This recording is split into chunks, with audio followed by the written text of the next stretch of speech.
I pictured myself at zero G. I always had this vision in my head of me floating in a spacesuit, orbiting the Earth. There's a number of globes around. I really enjoy that view, the view of the Earth from above the Earth. And it's a view I've always wanted to have personally. And so maybe that was my way to get that view, was to become an astronaut. I started out in Detroit, Michigan as a little kid. The family moved to Louisville, Kentucky, and I remember there was a science unit or something.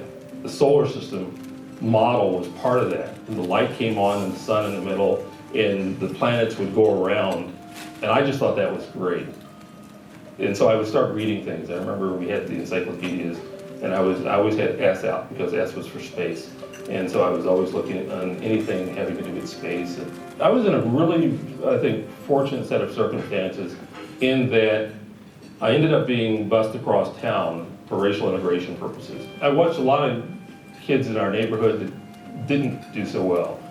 Smart kids, generally good kids, but something derailed them somewhere along the line, and some died, some, just didn't make it.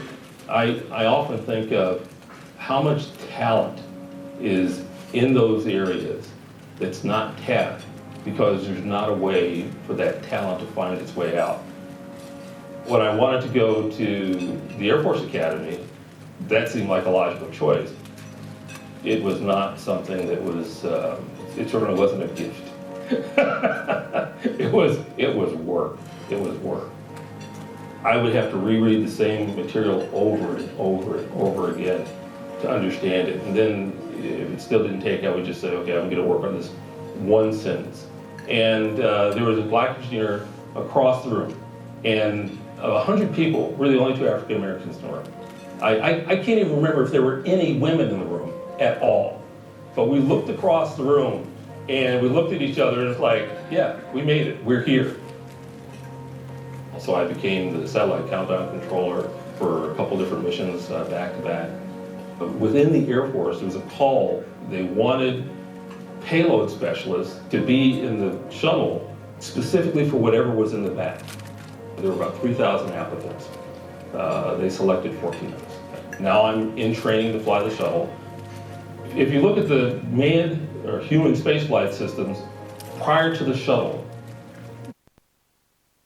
U.S. beings. The shuttle was the first time we really consciously, broke that barrier, but I think it was really, really important. Two were selected, Challenger and Atlantis. Those were the two newest ones, they were the two lightest ones, so they had the best performance capability for us. It was going to be my bird in a couple of years. Now you're seeing the actual launch itself, and you can hear the cheers and the whoops in the background from Mission Control. 15 seconds, velocity 2,900 feet. Commander Dick Scobie, pilot Mike Smith, Krista McAuliffe, Judy Resnick, Ellison Onizuka, Ronald McNair, Gregory Jarvis. There has been a tremendous explosion, what appears to be a major tragedy and setback for the space program. You felt like you knew them. We, the nation, knew that these folks represented us. And my loss was, of course, personal. It was clearly a transition point in my life. I think as I watched those replays of the accident, and I was trying to figure out what happened, I think at that time I actually knew that the shuttle program in its entirety might be canceled. But the likelihood of me flying again was pretty much gone. And so when Challenger went down, there was no other vehicle that could fly us except Atlantis. And the question then was, do you modify the remaining vehicle for this really dangerous mission, or do you forego the mission altogether? And the answer was, you forego the mission altogether. I understood the decision logically. I understood the decision programmatically. It still hurt emotionally. It was still a big loss.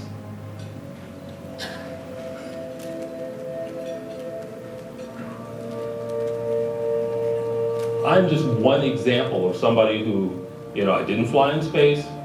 I get to do a lot of cool stuff. I got to do a lot of cool stuff. I've jumped out of airplanes. I've flown supersonic. Only be limited by your imagination. Don't be limited by your perception of what what you believe someone else believes is your role or your limit. It's not a boy's role or a girl's role, or you have to be this color or that in order to do this job or to be this person. It is what you wish to do. I think those barriers are starting to break down. They're hard, they're generational, they are emotional, they're fear-based. The more women and minorities you see in engineering, the more you see in typically male-dominated fields, the more the youngsters who see us in these roles believe, oh, I can do that. People can look up and say, that one looks like me.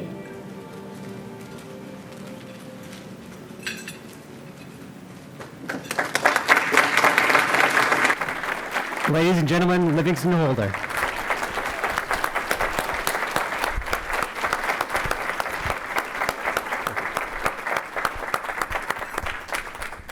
Thank you. Okay, now we're going to test whether or not this lavalier mic works, because I tend to walk around a little bit. Now, I thought we were going to, I might talk actually a little bit ahead of the food. So I tried to create an aperitif, and as most of you recognize, that's an alcoholic beverage, usually dry, not sweet, and it's helped cleanse the palate so that you enjoy the meal just a little bit more. So dry, I think I can promise. I don't think there's going to be any intoxicating benefit from what I'm going to say, so that part's going to be a little bit missing. But hopefully I won't upset your stomach for the meal that you've just eaten. So, food for thought. The topic today is going to be big companies versus little companies.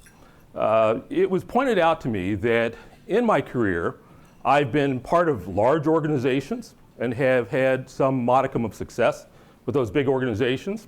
And I've also been part of small organizations and have had, a good degree of success. And somebody said, some of the things you've done in your little organizations are impressive, and it seems like it'd be difficult for a little company to do that, or a new company to do that. So they said, tell us, how did you do that? And I said, I'll think about it a little bit. And it may not be as much big versus small, but young organizations versus mature organizations. By the way, this is what I feel like. Sometimes some of the younger aerospace engineers will come up to me, and I'll feel like it's my grandkids honking my nose. It's like, oh God, hey, Granddad, why do you have such a big nose? It's like, it's because it is what it is. But that's how I feel sometimes. So let's start a little history. United States Air Force, big organization. They've got over 300,000 people. They've been around since 1947. So it's a big organization. It's a mature organization. But above all else, it is an organization. So what do you know about the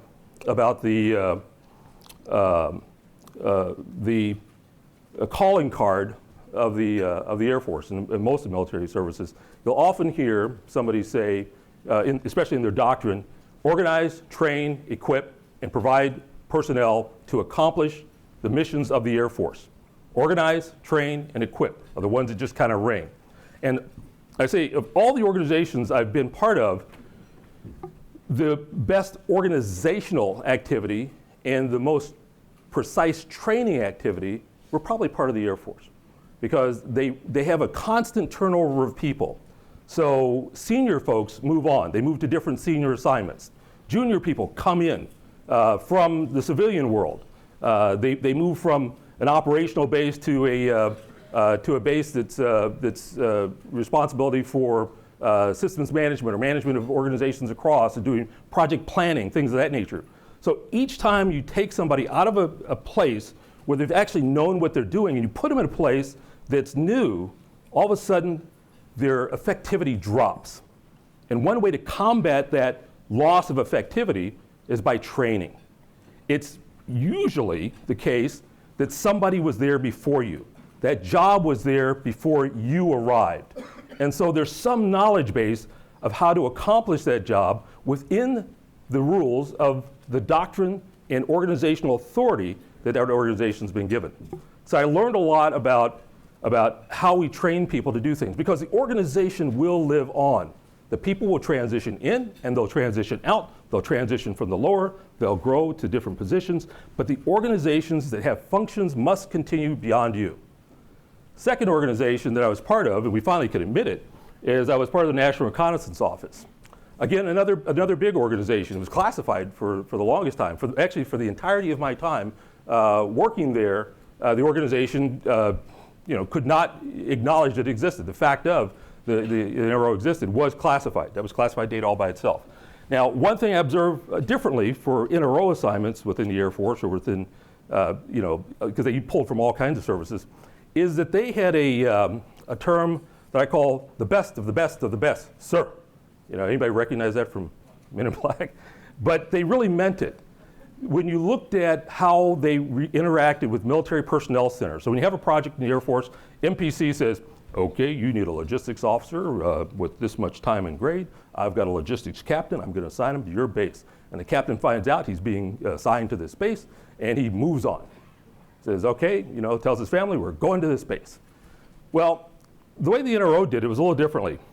They said, we want Captain Smith at this location because we've looked at him, he's clearable, his officer efficiency or effectiveness ratings are high, his operational skills are good, and so we want him.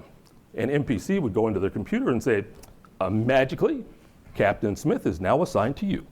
So they were very selective in who they put on your roster to do work. The other thing they did is they tried to extend the assignment. Frequently, military assignments can be short, 2 years, and then you move to a new base. 4 years was kind of the average at the time I was in. And the NRO says, after 4 years, these guys are finally starting to get good. I want them a little longer. So they started to increase the time on station to 6 years. Usually staying on station and not getting a new assignment could be a detriment to your promotion cycle. But they said, nah, this is not going to hurt you. We're going to keep you longer. You're going to do better at what you do, and you're still going to get promoted. Don't worry about it. So a little longer time in grade was, or in a location. Next organization is actually older than both the previous organizations. As John just mentioned, when did they incorporate? 1916? 16. So it's the oldest of the organizations. I think they're running somewhere about 140,000 people right now, somewhere in that range. So it's still a big organization. Interesting characteristics. They had more of the same look and feel of the Air Force than I had expected. They organize people, they have repetition. It says, you may be working on this plane today, but you may be working on that plane tomorrow. So you have to know the processes that are going to keep that thing flying and build it properly. They push responsibility.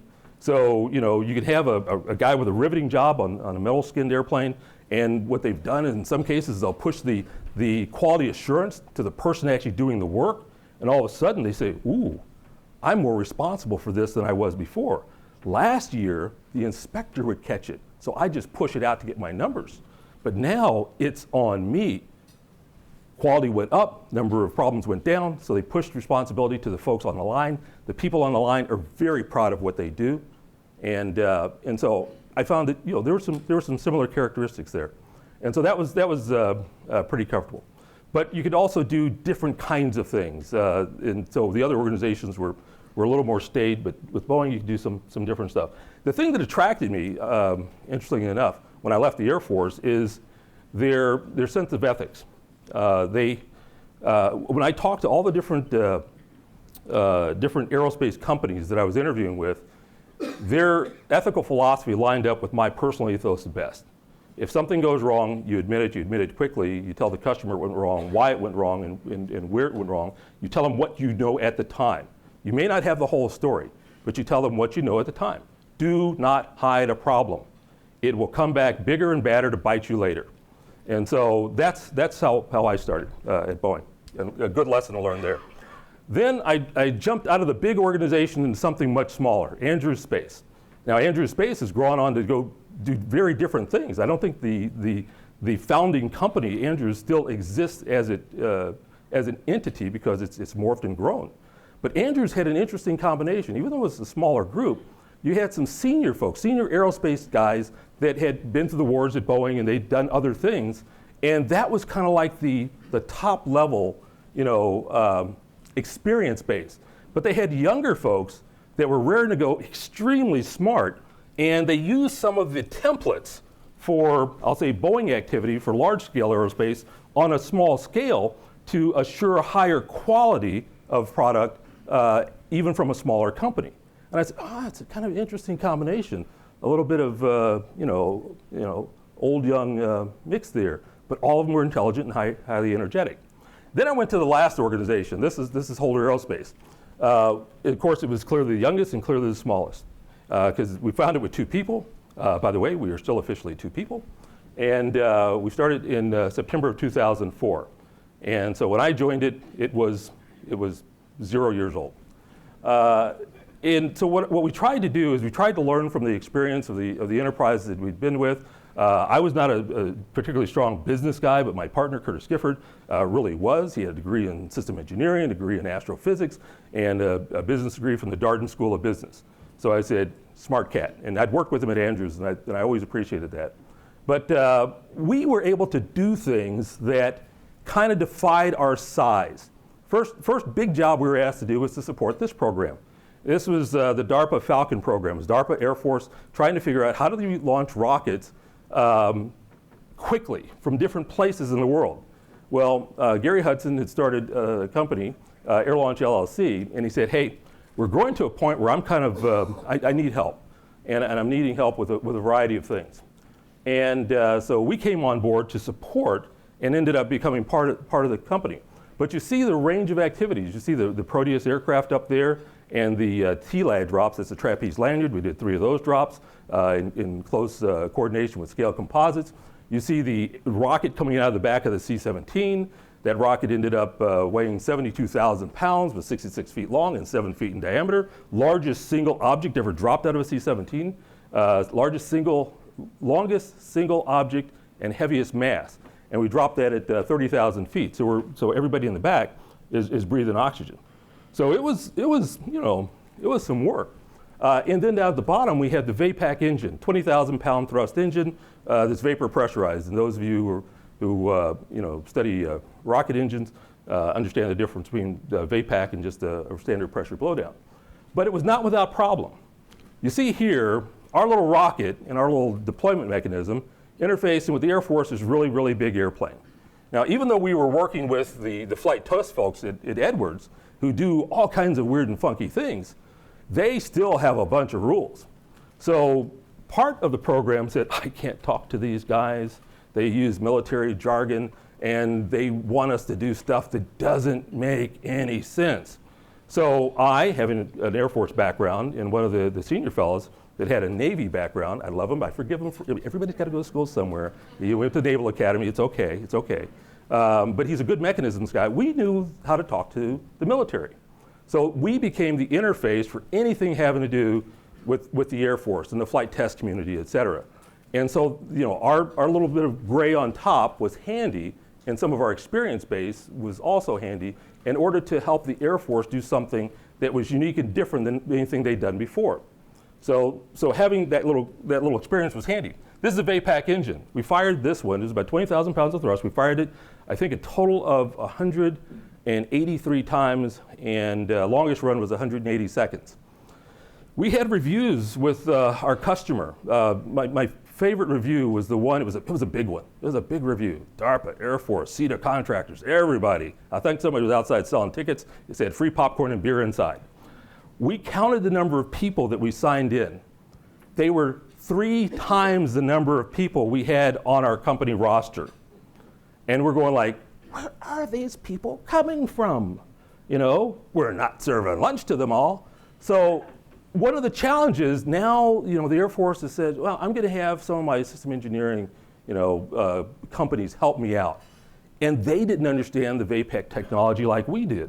They asserted that, well, the engine's going to run out of gas at about 30 seconds, and so you just won't have the pressurization to continue the reaction past that point. And we're going like, seriously, dude, here's our physics. Show me yours. and they couldn't. We had people telling us that the rocket was going to hit the top of the airplane as it exited and break the tail off, crash an Air Force rocket, and kill a crew. We said, what are you basing that assertion of death and destruction on? Here's my analytical and my test results. Show me either where I'm wrong or what your results, how they diverge. So we used our technical expertise to help, but it was kind of like driving with one foot on the gas and one foot on the brake. The government's trying to help us. All you government guys, listen. The government's trying to help us because they don't want anything bad to happen. So they're kind of putting a parachute on us to slow us down to make sure that we know what we're doing. So it's a balancing act. We also dropped this capsule into the water. We did that pretty quickly. We found a firefighting helicopter after their day of firefighting in Northern California. We brought them out to our place. We coordinated with the FAA for Aerospace, the Coast Guard for the territory that we were dropping into, the local ROTC branch out there who provided security and personnel and runners and stuff like that, the community. They were happy to have us there. It was a small period of time. A lot of stuff went on, but we coordinated with all the stakeholders in the area, and they were all pulling for us. So it was a very, very positive experience. I also worked with a guy that made spacesuits for a bit, and he needed a place to test these spacesuits. And so at the time, we were partnered with the folks in Midland, Texas, Norval Outfitters, and they said, okay, we need something to test spacesuits. And so we came up with what we call the Midland Altitude Chamber Complex. On the left, you see a two-person chamber, and the big one is a 10-person chamber. And I found that my bid and what we finished the project at were 1/6 of the nearest appropriate bid. And the other bid was from a company that was the industry standard in, high altitude pressure vessel systems for people. And so, but again, I was going like, I really wish I'd known this before. I would have jacked my price up. But it's like, seriously, dude? And apparently what they offered was the equivalent of the two-person chamber. They didn't offer the 10-person chamber at all. So what the fundamental thing we did here is, what were the requirements for doing this? If you're in a big aerospace company, you put your aerospace engineers on the problem. Those things look more like submarines than airplanes or spacecraft. So I went to the maritime industry. The folks down in Mobile, Alabama are used to welding up pressure vessels for offshore oil exploration. And I said, okay, I need to build a submarine. It needs to go down 33 feet. And they said, you mean 3,000 or 300? Say that again, young man? And I said, 33 feet. Why you build a submarine and go down to the bottom of your swimming pool? And I said, because we're actually going to take the air out of it, and you've only got 1 atmosphere of pressure on top of it. So can you do that? They said, we can do that in our sleep, snoring. It's not a problem. The acrylic came from a submarine manufacturer down in Rancho Cucamonga in California. Like I said, the heavy welding and assembly group in Mobile, Alabama. And I estimated that they probably were like 1/5 the cost of if I had done that using traditional aerospace contractors. God love us all aerospace guys in the room.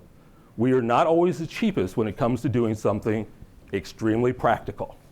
So it's a mix of looking for where's the sweet spot in what you really need to do and what skills are out there to do that function, as opposed to always necessarily doing it yourself. Oh, by the way, these are the two big vacuum tanks, 12 feet in diameter, 43 feet long. We visited the FAA facility for doing similar stuff. They had one Gigunda tank. I was like, seriously? Man, a couple families could live in this thing. It was huge, but it was outside the norm of manufacturing. So it probably cost them a fortune. We're in Texas. Texas, they build tanks for everything. Well, what you need that tank to hold? You need it to hold oil, you need it to hold gas, you need it to hold pressure, you need it to hold some sort of solvent. What is it you need to hold? I said, I actually don't want to hold anything in the tank. No, you misunderstood me. What is it you want to put inside the tank? I said, I don't want to put anything inside the tank. Oh boy, we're going to have a trouble, aren't we? And it's like, I said, no, I want to suck the air out of the tank. You want us to build a perfectly good tank, put nothing in it. I said, that's exactly right. Well, that's your money. You know, and they said, we can do that in our sleep. We can be snoring and do that. So the same answer. And we found a local vendor to do it, so we didn't have big transportation costs. And they said, you want it painted? I said, no, don't paint it, we'll paint it. They said, okay. And so we ended up with a very expensive tank set because it was well within their skill set to do it for projects that were much harder than ours, all ASME certified, et cetera. So in conclusion, it's not always a battle between the big guy and the little guy. It's not necessarily a battle between the younger and mature. You notice I didn't say the other word. When you say young, some other word comes to mind, that old word. It's because I start to resemble that word more and more every day. And so I say mature. I like the word distinguished. So I like seasoned is okay. Veteran is good. So it's not necessarily a battle like that. You may have a whiz kid, a wunderkind on your team. You may be it. You may absolutely be it. Some of you small companies have people that do stuff that we could not imagine. Some of the big companies, would love to have you, but you've got your own idea of what to do. But even if you've got a wunderkind, it's always good to have what I call a sage elder. And so somebody who's been around for a while, they've seen a lot of things. They may not have seen your thing, but they've seen some things like it. And they said, well, if you say this to the Air Force, this is what they're going to say to you. So here's how I would phrase it. So things like that, having a sage elder on any size team is a good thing.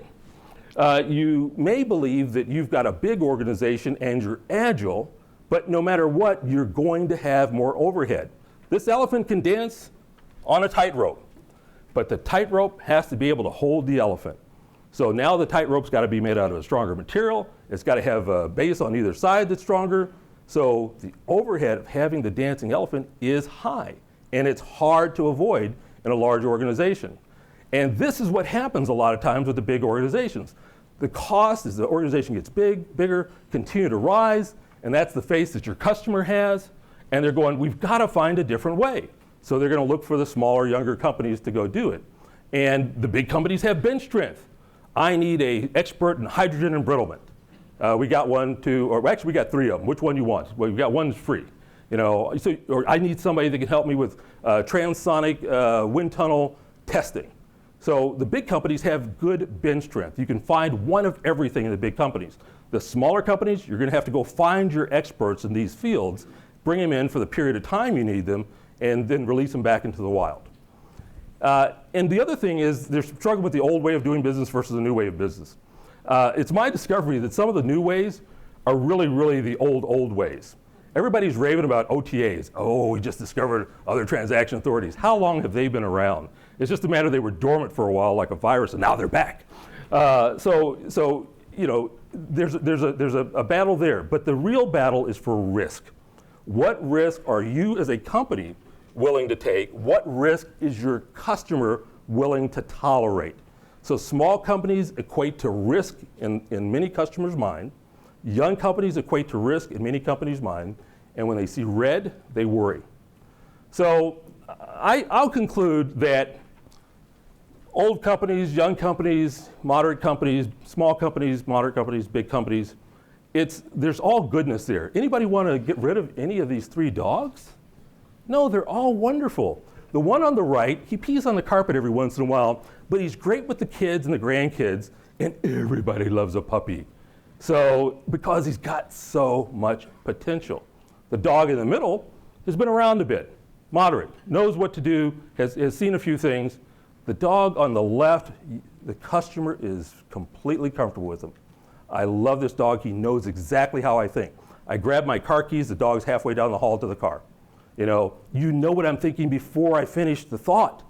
That's comfort. That's lower risk in their mind.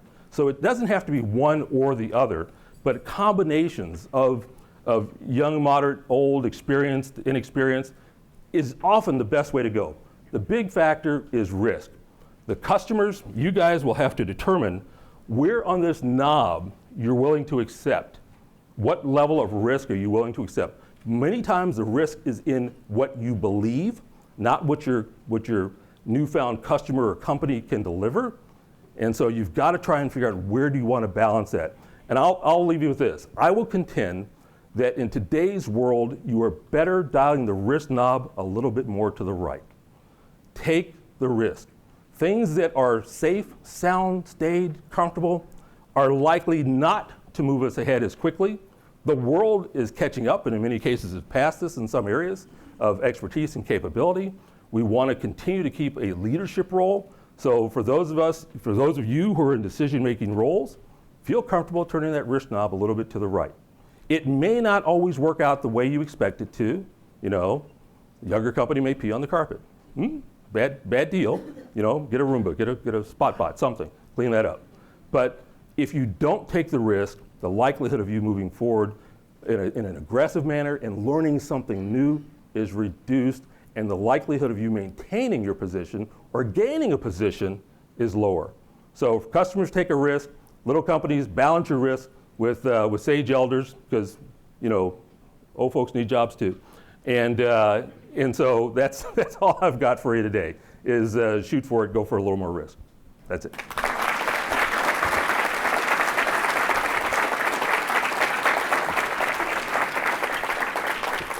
Now, I hadn't planned to take any questions, but they said if somebody is really, really aggressive, they might be able to sneak one in. But if you're not, I'm going to slither off the stage.